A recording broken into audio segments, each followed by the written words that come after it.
அவங்களால முடியல. அவங்க வந்து ஹாப்பியாக வந்து கல்யாணம் பண்ணிக்கினாங்க. இதுக்கப்புறம் வந்து நான் வந்துட்டு சந்தோஷமா இருக்க போகிறேன் அப்படின்னு சொல்லிட்டு வந்து கல்யாணம் பண்ணாங்க. ஆனால் அவங்களுக்கு நடந்தது வந்துட்டு அவங்க அந்த வாய்ஸ் நோட்டில் சொல்லிருப்பாங்க, என் தலையெழுத்து வந்து இப்படி ஆகும்னு வந்து நான் நினச்சி பார்க்கலப்பா. இப்படி தான் இருக்கும் போல என் தலையெழுத்து. நான் இதுக்கு வந்து தற்கொலையே பண்ணிப்பேன்பா. இவங்க 3 பேர் பண்ண டார்ச்சர்னால. இப்போ அவங்க இறந்து போயிட்டாங்க. இன்னைக்கு அவங்க அப்பா அண்ணாதுரை வந்து ஸ்டேட்மெண்ட் கொடுக்குறாரு.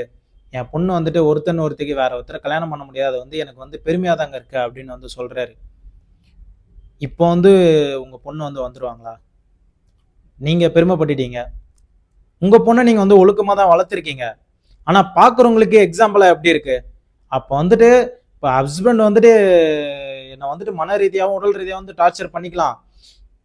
இருந்தா ஒன்று ஹஸ்பண்ட் கூட இருக்கணும், இல்லைன்னா வந்துட்டு சூசைட் பண்ணிக்கணும். இதுதானா? அவங்க வந்து வெளில வந்து வந்து போல்டா வந்து அவங்க முன்னாடி வாழ்ந்து காட்டக்கூடாதா? அப்படி வாழ்ந்து காட்டினா உங்களுக்கு இன்னும் பெருமை இல்ல? பாக்குறவங்களுக்கும் வந்து ஒரு எக்ஸாம்பிளா இருக்கும்ல. இந்த மனநிலையில நீங்க வேற யாருன்னா இருந்தீங்கன்னா கண்டிப்பா இதை விட்டு வெளில வந்து அவங்க முன்னாடி வாழ்ந்து காட்டுங்க. கஷ்டம்தான், முடியாதுன்னு சொல்ல, ஆனா முடியும்.